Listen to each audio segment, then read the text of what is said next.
Bernd Alois Zimmermann was a German composer, primarily active after the Second World War until his death in 1970. He is very well known in his native Germany. He's not nearly well known enough outside of it, particularly here in the States, where performances of his works are quite rare. Indeed, it turns out that the performance that the Philharmonic and I are going to do of his first symphony is the United States premiere of its original version. There have been very few performances of the much more popular revised version, but again, most of the time that you will hear that piece will be overseas. So we are proud to present this extraordinary work in its original version in its US premiere. I don't want to give too much of it away. It's a work that goes straight for the jugular. Its delights are visceral, it's very emotional. I will say that there's a lot of modern music, post-World War II music, of which I personally am not very fond. For example, I'm not very fond of the school of writing for the piano. And similarly, my tastes in symphonic music don't go toward the bloop, bleep, screech, every player for themselves school. And I think one of the reasons that Zimmermann speaks to me, and apparently does to quite a few other people, is that even though there is conflict in his music, the conflict is always between elements that are very familiar. I can illustrate this with a very, very brief excerpt from a celeste solo that appears in the piece. And I'm going to play it a little more slowly than it actually will go so you can get a grip on what I'm talking about here. But at one point the celeste plays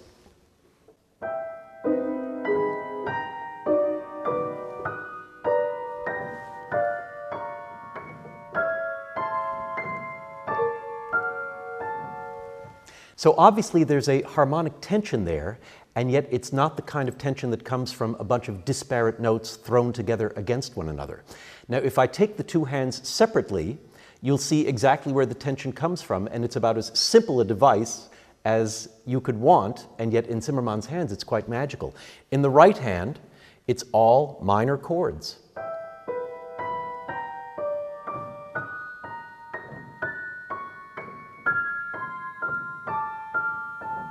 Or if I play them just as block chords,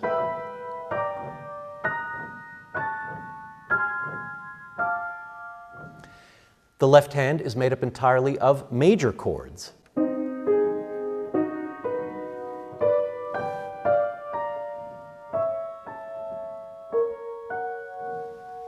So what we have here is a simple bashing together of the heads of major and minor.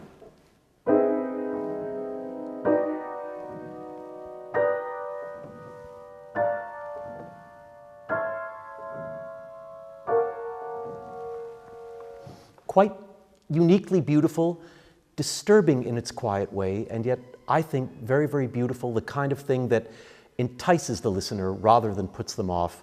I really, really suspect that we're going to make some friends for Zimmermann who, based on this performance, may just decide to seek out more of his music as a result. A couple of months ago, when the Philharmonic and I performed Beethoven's Fourth Symphony, we had a lot of fun showing the audience before we played it how what would have been considered a fairly vast work in Beethoven's time, about 35 minutes, was built on the idea of thirds, major thirds and minor thirds. Sometimes ascending, but usually descending. And the way that Beethoven begins his Fourth Symphony is with a long sustained B flat,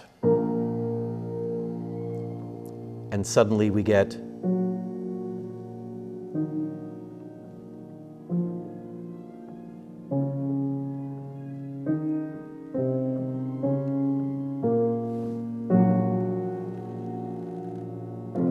so already, starting in the second bar, he's saying, this is the material out of which I'm going to build my four-movement edifice.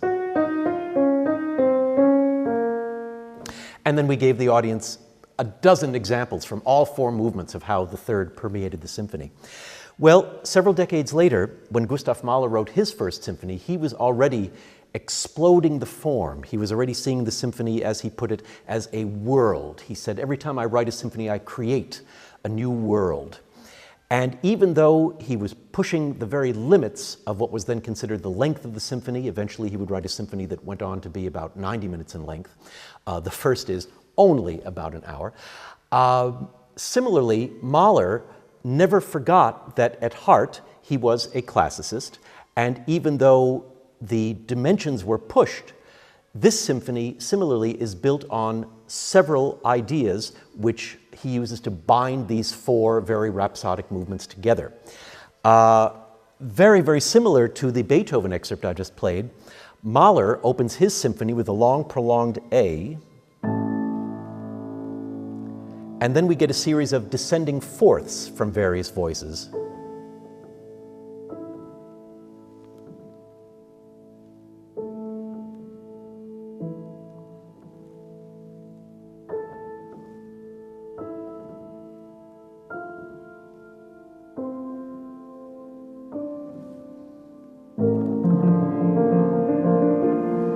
Etc.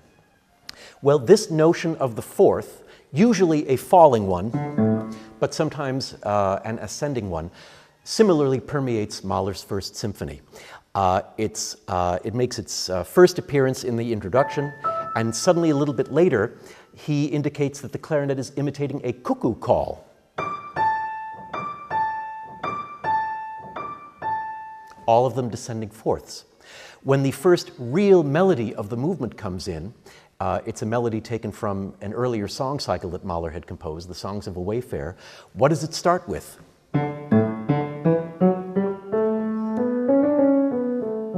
But there it is, a descending fourth and a rising fourth. The second movement very shamelessly just starts its accompaniment with a series of fourths.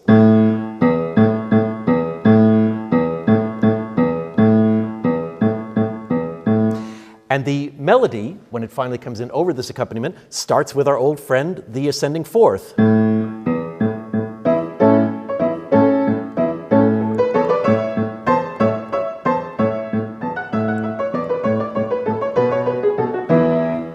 So.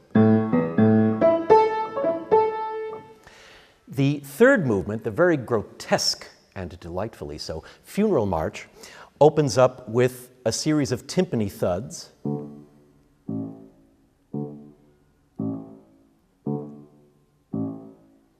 I think at this point in the discussion I don't need to tell you what that interval is. And then the fourth movement makes copious use of the fourth with references to other movements, with new thematic material. There's one marvelous moment where, by all rights, the bass instruments should be playing a descending fourth, but they distort it, they augment it by one interval, so we get an augmented fourth instead of a pure one. So you get this very nasty.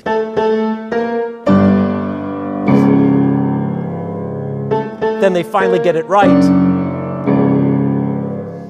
But don't worry, there is a triumphant ending. The other bit of material with which Mahler binds the symphony together is about as simple a melody as you could want. It's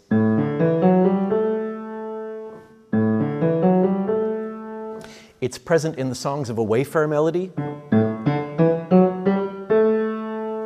It's present in the seafaring sounding melody from the second movement.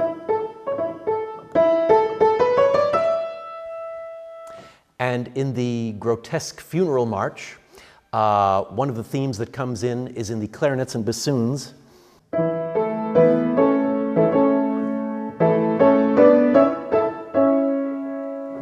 So there is a version of it buried in there.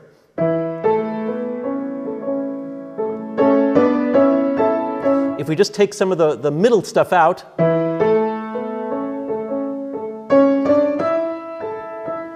it's embedded in this symphony, perhaps in no way more nobly and heroically than in the brass fanfare in the last movement.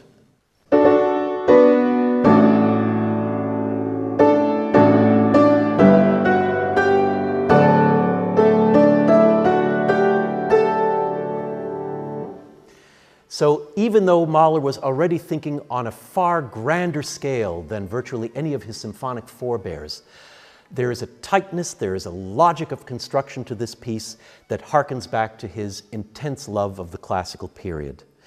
And if you've any lingering doubts as to his intense love for the classical period, remember that the last word that he spoke before he died was Mozart.